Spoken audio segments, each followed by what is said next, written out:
Hello बच्चों, मैं हूं तापस कुमार सिंह। स्वागत है आप सभी का इस वीडियो में। इस वीडियो में आज हम लोग शुरू करने वाले हैं प्रश्न वाले 3.3 का 3.2 का उदाहरण नंबर 4 से लेकर 5 तक। ठीक है, पहले हम लोग उदाहरण नंबर 4 देखेंगे, उसके बाद फिर उदाहरण नंबर 5। तो बच्चों, पिछले वीडियो में हम लोग जो है उदाहरण नंबर 3.2 का जो है पूरा परिचय देख चुके हैं। ठीक है, उसमें हम लोग चतुर्भुज का गुण देखे थे, चतुर्भुज का प्रकार देखे थे और चतुर्भुज के प्रकार का गुण है वो भी देख चुके थे। ठीक है, तो उसमें सबसे पहले 4 नंबर में देखो, 4 नंबर उदाहरण में क्या बोला गया है कि एक समांतर चतुर्भुज का एक कोण 110 डिग्री हो तो उसके शेष कोणों की माप ज्ञात कीजिए। शेष कोणों की माप ज्ञात कीजिए। अगर इसमें एक कोण दिया हुआ है तो बाकी और कितना कोण होगा? बाकी और 3 कोण रहेगा। ठीक है, तो जो समांतर चतुर्भुज है वो किस तरह का होता है? वो ऐसा होता है समांतर चतुर्भुज। ठीक है, इसमें कि 110 डिग्री दिया हुआ है, मान लो कि वो 110 डिग्री यहाँ दिया हुआ है। ठीक है, पी क्यू आर एस, ये हो गया समांतर चतुर्भुज पी क्यू आर एस। और पी कोण पी का मान दिया हुआ 110 डिग्री। तो हमें ज्ञात करना है बाकी तीनों कोणों की माप, बाकी तीनों कोणों की माप हमें ज्ञात करना है। ठीक है, चलो, जिनको जो है समांतर चतुर्भुज का विशेषताएं याद है, ठीक है, तो उसके लिए बहुत आसान हो जाएगा। तो सबसे पहले हम लोग यहाँ लिख लेते हैं,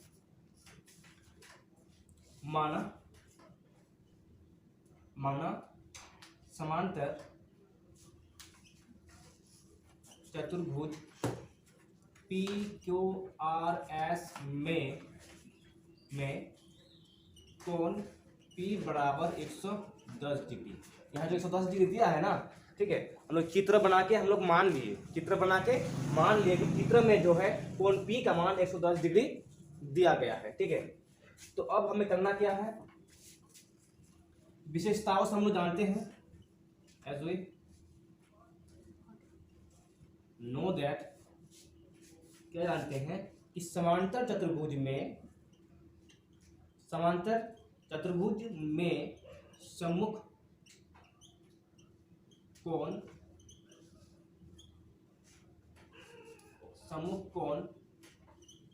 समान होते हैं। हम लोग क्या जानते हैं? समांतर चतुर्भुज में सम्मुख कोण समान होते हैं। Q S के बराबर होगा, P R के बराबर होगा। ठीक है, हम लोग कितना जानते हैं? तो यहाँ पर सम्मुख कोण कौन कौन है? कोण P बराबर कोण R और कोण Q बराबर कोण S। ठीक है, तो यहाँ पे अगर एक काम करते हैं, अगर हम लोग इससे पहले जो है ना आसन कोणों को निकाल लें तो बेहतर होगा। तो समांतर चतुर्भुज में आसन कोण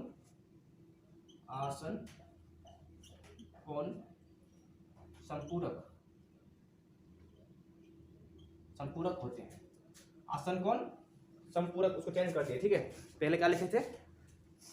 सम्मुख कोण समान होता है, अभी क्या कर दिए? समांतर चतुर्भुज में आसन कोण संपूरक होते हैं। ठीक है, आसन कोण समझता है ना? देखो, ये कोण P और कोण Q, दोनों क्या हो जाएगा? आसन कोण। इधर भी हो सकता है कोण P और कोण S, ये भी आसन कोण हो सकता है। ठीक है, तो हम लोग दोनों में से किसी एक को ले लेते तो हो जाएगा। ठीक है, तो आसन कोण जो है संपूरक होता है, तो इसलिए कर देंगे कोण P प्लस कोण Q। संपूरक का मतलब क्या होता है? 180 डिग्री होता है ना। चलो, तो यहाँ पर कोण P का मान हम लोग को दिया हुआ है कितना? 110 प्लस कोण Q बराबर 180, कोण Q बराबर 180, तो 110 प्लस में है इधर आके माइनस में, तो इसलिए कोण Q का मान कितना निकलेगा? 70 डिग्री। ठीक है, देखो अब इसमें Q का मान कितना निकल गया? 70, और कोण P का मान कितना निकल गया? 110। वो तो दिया है पहले से 110। ठीक है, अब पुनः हम लोग जानते हैं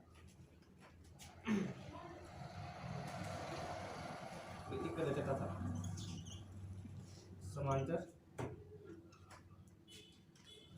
चतुर्भुज।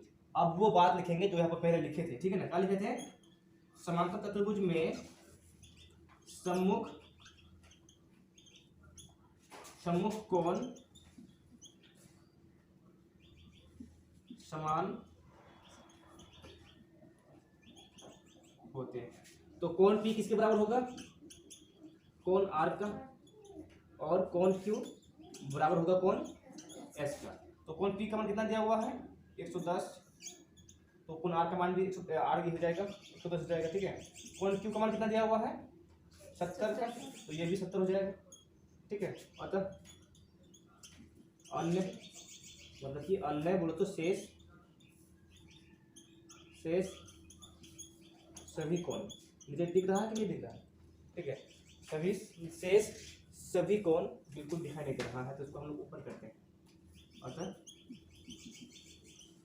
शेष सभी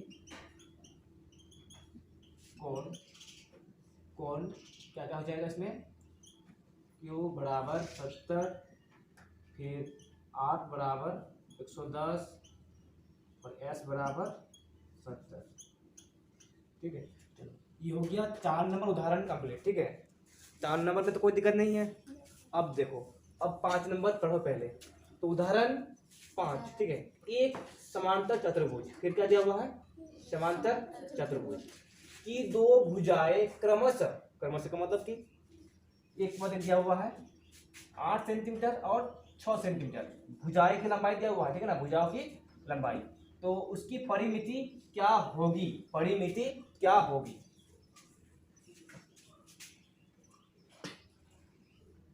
ये हो गया समांतर चतुर्भुज ए बी सी डी।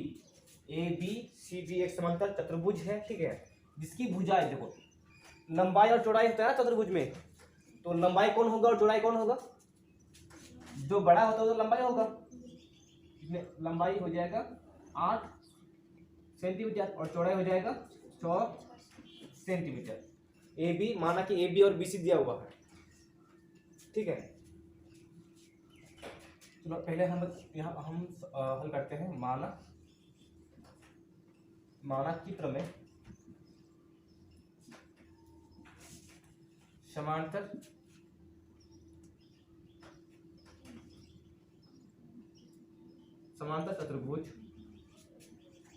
चतुर्भुज ए बी सी डी में भुजा ए बी बराबर 8 सेंटीमीटर तथा बी सी बराबर 6 सेंटीमीटर है, दिया है इतना, ठीक है। क्या मान लिए कि माना चित्र में समांतर चतुर्भुज ए बी सी डी में भुजा ए बी बराबर 8 सेंटीमीटर तथा बी सी बराबर 6 सेंटीमीटर दिया हुआ है, ठीक है। हमें क्या ज्ञात करना है, परिमिति। परिमिति का मतलब क्या होता है, परिमिति का मतलब चारों तरफ, देखो परि का मतलब क्या होता है चारों तरफ, परि का मतलब क्या होगा चारों, मिति का मतलब माप करना है, चारों तरफ मापना, क्या करना है चारों तरफ मापना है। चारों तरफ मापने के लिए हम लोग को इधर भी तो मापना पड़ेगा ना, इधर का भी जो लंबाई है पता होना चाहिए, ठीक है। हम लोग को सिर्फ वाली 2 पता है कि ए बी जो है 8 सेंटीमीटर है और बी सी कितना है 6 सेंटीमीटर। तो हम लोग को क्या चाहिए, सी डी भी चाहिए और ए डी भी चाहिए।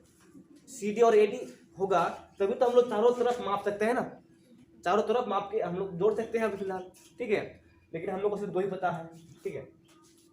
तो एज दुई, जैसे कि हम लोग जानते हैं विशेषताओं से, ठीक है, क्या जानते हैं कि समांतर चतुर्भुज के सम्मुख भुजाएं समान होते हैं। क्या हम लोग एक बात पहले से जानते हैं, बताओ ये क्या हम लोग पहले से जानते हैं, समांतर चतुर्भुज के सम्मुख भुजाएं समान होते हैं, तो हम लोग पहले से जानते हैं, ठीक है। चलो सम्मुख भुजा कौन कौन सी है, ए बी बराबर बी सी डी है, ए बी बराबर सी डी है ना, तो ए बी कितना दिया हुआ है 8 सेंटीमीटर, तो सी डी भी कितना होगा 8 सेंटीमीटर। अब फिर देखो बी सी की सम्मुख भुजा कौन है, बी सी की सम्मुख भुजा ए बी है, और जो कि हम लोग को इसमें हम लोग क्या लिखे हैं बी सी बराबर 6 सेंटीमीटर। तो अब चारों भुजा निकल गया, तो अभी कितना हो गया 6 भी, ये जो है ए बी भी हो गया 6 सेंटीमीटर और बी सी यानी सी बी हो गया 8 सेंटीमीटर। तो चारों भुजाओं का माप मिल गया हम लोग को, ठीक है। चारों भुजाओं का माप कितना मिल गया। चलो अब हम लोग को क्या करना है, परिमिति। परिमिति का मतलब क्या होता है, चारों तरफ की लंबाई का जोड़, चारों तरफ से लंबाइयों का जोड़ जो है वो क्या कहलाता है, परिमिति। क्या कहलाता है, परिमिति। ठीक है, और हम लोग को एक सूत्र दिया हुआ है, क्योंकि समांतर चतुर्भुज का परिमिति बराबर क्या होता है, 2 गुना लंबाई जोड़ चौड़ाई। ये जो है ना समांतर चतुर्भुज लिखे, क्या लिखे, समांतर चतुर्भुज। हम लोग ये सूत्र किसके लिए पढ़ रहे थे, आयत के लिए पढ़ते थे कि आयत का परिमाप क्या होता है, 2 गुना लंबाई जोड़ चौड़ाई। ये किस पे पढ़ रहे थे, आयत में। और हम लोग नोट में जो है विशेषता में पढ़े थे कि आयत जो है ये समांतर चतुर्भुज भी है, लिखे थे नोट में, याद किए थे। चलो आयत एक क्या है, आयत एक समांतर चतुर्भुज भी है, तो मतलब कि जो आयत का फॉर्मूला है परिमिति का वो समांतर चतुर्भुज में भी लगेगा। ठीक है, तो ये तो हो गया सूत्र से। और हम लोग अगर डायरेक्ट निकालना चाहेंगे तो कैसे निकालेंगे, देखो परिमिति का मतलब क्या बताए थे, चारों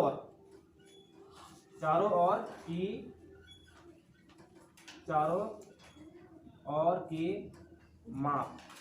ठीक है, परिमाप का मतलब क्या होता है, चारों ओर की माप। चारों ओर तो मापा हुआ है ना, 8 और 6 कितना होगा, 14 और जो 8 से 14 टोटल कितना होगा, 28 हुआ।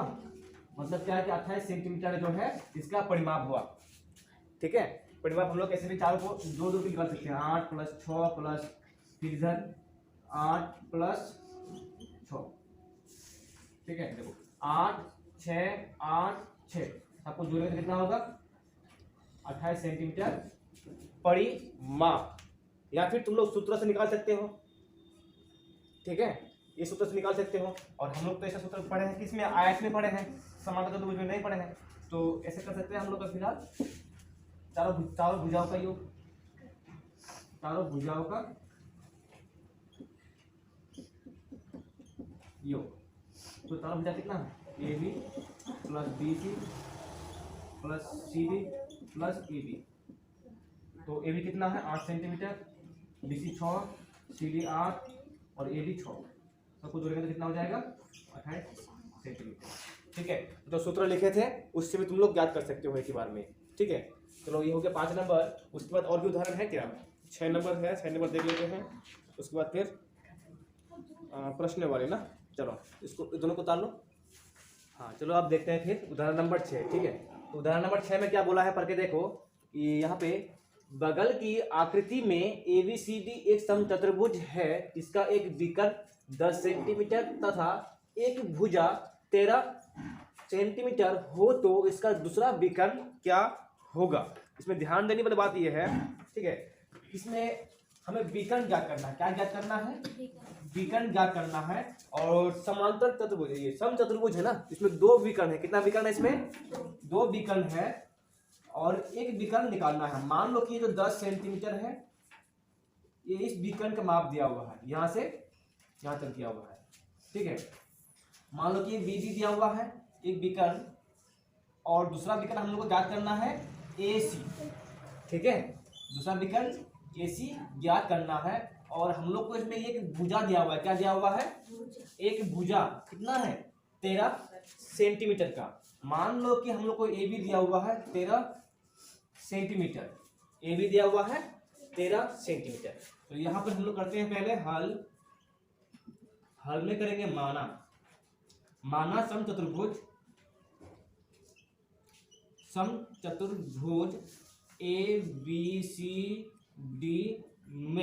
ABCD में जो विकर्ण है, में विकर्ण मान लेते हैं कि BD दिया हुआ है। क्या दिया हुआ है, BD बराबर 10 सेंटीमीटर तथा भुजा दिया हुआ है कितना, AB। मान लो कि AB भुजा दिया हुआ है 13 सेंटीमीटर। ठीक है, अच्छा पहले तो हम लोग जो समचतुर्भुज है उसके गुणों को याद कर लेते हैं। ठीक है, उसके गुण क्या क्या थे इसमें हम लोग को भुजा दिया है ना। समचतुर्भुज में सभी भुजाएं समान लंबाई का होता है। ठीक है, इतना तो हम लोग जानते हैं कि समचतुर्भुज में क्या होता है, सभी भुजाएं समान लंबाई का होता है। जब इसमें एक भुजा दिया हुआ है ए बी, तो सबके साथ कितना होगा, ए बी बराबर बी सी बराबर सी डी बराबर ए डी होगा। As we know that, as we know that समचतुर्भुज में सभी भुजाएं समान होती है। मतलब समान होती है कि मतलब कि समान लंबाई का होती है। ठीक है, तो यहाँ पर ए बी बराबर बी सी बराबर सी डी बराबर हो जाएगा ए बी, और ए बी कितना है 13 सेंटीमीटर का। ठीक है, 13 सेंटीमीटर। एक बात ये हो गया। तथा समचतुर्भुज की विकर्ण, समचतुर्भुज के विकर्ण का गुण क्या था कि विकर्ण समकोण पर एक समचतुर्भुज के विकर्ण समकोण पर समद्विभाजित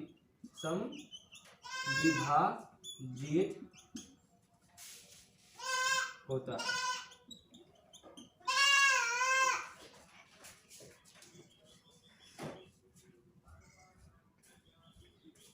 चलो, क्या होता है, समचतुर्भुज के विकर्ण समकोण पर समद्विभाजित होता है। ठीक है, क्या समझ रहे हो ना। समकोण का मतलब क्या होता है कि जो यहाँ पर है AC और BD कितना डिग्री का कोण बनाएगा, 90 डिग्री का। ठीक है, समकोण पर क्या करता है, समद्विभाजित करता है। क्या करता है, समद्विभाजित करता है। मतलब कि जो ये भी नहीं, AC और BD है, दोनों आधा आधा भाग बटेगा। जो ये जो 10 है, ये जो 10 है, तो 10 तो पूरा के लिए है ना, 10 सेंटीमीटर पूरा BD के लिए है 10 सेंटीमीटर। तब जब ये समद्विभाजित करता है तो उसमें OB, इधर OB बराबर कितना होगा, और इधर OD। समद्विभाजित का मतलब क्या है, बराबर दो भाग में बांटना, आधा आधा करना। पूरा कितना है, पूरा है 10। ठीक है, तो आधा आधा कितना होगा, 5, ये 5। ठीक है, मतलब OD 5 हो गया और OB 5 हो गया। ठीक है, अब देखो हम लोग के पास क्या है, AB है और फिर इधर OD है, OB है, OD है। ठीक है, सब इसमें देखो त्रिभुज कितना बना, समकोण त्रिभुज लगभग 4 बना है। देखो, एक बना है AOB समकोण त्रिभुज। ठीक है, दूसरा बना है BOC समकोण त्रिभुज, बना कि नहीं बना, देखो ध्यान से। फिर तीसरा बना है DOC समकोण त्रिभुज बना है। ठीक है, फिर बना है AOB समकोण त्रिभुज। ठीक है, तो 4 समकोण त्रिभुज बना इसमें। ठीक है ना, जब 4 समकोण त्रिभुज बना तो इसमें हम लोग को केवल किसी एक त्रिभुज को लेना है, किसी एक त्रिभुज को लेना है। किसी एक त्रिभुज को लेके हम लोग अगर सॉल्व करेंगे तो देखो हम लोग को मान याद करना पहले क्या, किसका है, देखो हम लोग को याद करना है AC का। किसका याद करना है, AC का ना। तो देखो अगर हम लोग AOB लेंगे, क्या लेंगे, AOB, तो हम लोग को इसमें 2 भुजा दिया हुआ है। समकोण त्रिभुज में जो कर्ण है 13 सेंटीमीटर, जो आधार हो जाएगा 5 सेंटीमीटर। तो हम लोग लंब ज्ञात कर सकते हैं, P बराबर व्हाट है ना। तो P का मान आ जाएगा, यहाँ से आता आएगा ना, OA का मान आएगा इसमें, OA का मान व्हाट, मैं OA का मान निकालना है फिलहाल। किससे निकालना है, समकोण त्रिभुज से निकालना है। जब OA का मान निकल जाएगा तो विकर्ण जो उसका दुगुना होता है ना, दुगुना होता है, तो OA का मान को 2 से गुना कर देंगे तो डबल हो जाएगा। तो आप यहाँ लिख लेते हैं, समद्विभाजित करता है इसलिए B बराबर क्या होगा, यानी कि कर देते हैं इसमें OB बराबर BD का हाफ, BD का हाफ। BD कितना हो गया, 10 कटेगा तो 5 सेंटीमीटर। OB 5 सेंटीमीटर आया, वो लिख लिए। ठीक है, तथा कोण AOB बराबर 90 डिग्री। कोण AOB बराबर कितना हो गया, 90 डिग्री। ठीक है, इतना हो गया। अब हम लोग जो है समकोण त्रिभुज ले लेंगे क्या, AOB। ठीक है, तो इधर मैं मिटा के करता हूँ।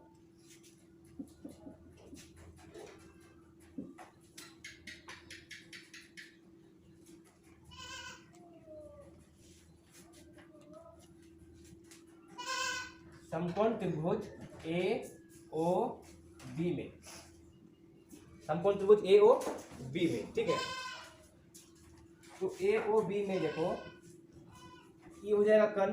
ठीक है, AB, हम लोग क्या पढ़े थे सूत्र, पहले सूत्र ले लेते हैं। कर्ण का स्क्वायर बराबर आधार का स्क्वायर प्लस लंब का स्क्वायर। ऐसा हम लोग सूत्र पढ़े थे ना पाइथागोरस थ्योरम से, पाइथागोरस प्रमेय से। ठीक है, तो कर्ण क्या है इसमें, कर्ण हो जाएगा AB का स्क्वायर बराबर आधार हो जाएगा OB का स्क्वायर प्लस लंब हो जाएगा OA का स्क्वायर। तो AB का मान कितना दिया हुआ है, 13 सेंटीमीटर का स्क्वायर बराबर OB का मान दिया हुआ है 5 सेंटीमीटर का स्क्वायर प्लस OA का मान हम लोग को पहले ज्ञात करना पड़ेगा। ठीक है, तो यहाँ पर देखो कितना हो जाएगा, 13 का स्क्वायर 169 होगा ना, और इस तरह हो जाएगा 5 × 25 प्लस OA का स्क्वायर। ठीक है, तो इसमें 169 माइनस 25 बराबर OA का स्क्वायर में कितना बचेगा, 144 बचेगा OA का स्क्वायर। फिर इसमें 12 का स्क्वायर बराबर OA का स्क्वायर। समझ में आ रहा है इसमें? देखो 25 था इसमें, कहाँ तक समझ में नहीं आया। देखो 13 का स्क्वायर कितना होता है, 169 होता है। ठीक है, 25 का स्क्वायर कितना होता है, 5 का स्क्वायर होता है 25। ठीक है, तो प्लस में है, और OA का तो हम लोग को मान ज्ञात करना है, वो तो है नहीं इसमें दिया हुआ है, क्या नहीं है, बट लगा हुआ इसमें। तो OA को इधर रख दिए और 25 को इधर आके माइनस में कर दिए। ठीक है, देखो 169 में से अगर 25 चला जाएगा ना, 169 में से अगर 25 माइनस हो जाएगा तो कितना बचेगा, 144 बचेगा। ठीक है, और इधर बचेगा फिर OA का होल स्क्वायर। अब बताओ जो 144 है वो 12 का होल स्क्वायर होता है ना, 12 को अगर हम लोग 2 बार गुना करेंगे तो कितना होगा, 144 होगा, है ना। तो हम लोग 12 क्या कर दिए, ऐसा कर दिए। ठीक है, अगर ऐसे भी नहीं करना चाहते हो तो ऐसा कर सकता है, 144 है इसमें 144 रखते हैं। ये जो रूट का उल्टा क्या होता है, ये जो मतलब कि स्क्वायर है, स्क्वायर का उल्टा कितना होगा, स्क्वायर का उल्टा होता है रूट, और रूट का उल्टा होता है स्क्वायर। इधर स्क्वायर है ना, इधर क्या बन जाएगा, रूट बन जाएगा। अब रूट के अंदर क्या होगा, 12 गुना 12 कर सकते हैं ना, 12 गुना 12 144। ठीक है, अब रूट में क्या होता है, दो में से एक बाहर निकल जाएगा। ठीक है, तो इसमें 12 हो जाएगा बराबर OA का स्क्वायर। इसको तो हट जाएगा ना, क्या रख दिया इसको। ठीक है, तो इसलिए OA बराबर 12 सेंटीमीटर। ये आ गया हम लोग का कितना, OA आ गया। ठीक है, अब हम लोग को करना क्या है, AC निकालना है। क्या निकालना है, AC। इसमें तो था OB बराबर BD बटे में 2, तो हम लोग क्या कर सकते हैं, जो OA है, OA और OC दोनों बराबर होगा ना, OA और OC दोनों बराबर होगा, और OA बराबर क्या होगा, 2 गुना, यानी कि AC बराबर होगा 2 गुना OA। चलो यहाँ पर करना था, हम लोग नहीं किए, चलो कर देते हैं। क्योंकि विकर्ण AC बराबर क्या होगा, 2 गुना OA, 2 गुना OA, क्योंकि ये OA इधर है, इधर OC है। ठीक है, दोनों पर कितना होगा, डबल। ठीक है, क्योंकि जो विकर्ण है वो समद्विभाजित करता है ना दूसरे को। ठीक है, तो इसमें है OA का मान 12, तो बन जाएगा 24 सेंटीमीटर विकर्ण AC का मान। ठीक है, तो इसको उतार लो, उसके बाद जो है फिर हम लोग नेक्स्ट क्लास में प्रश्नवाली शुरू करेंगे। ठीक है, चलो।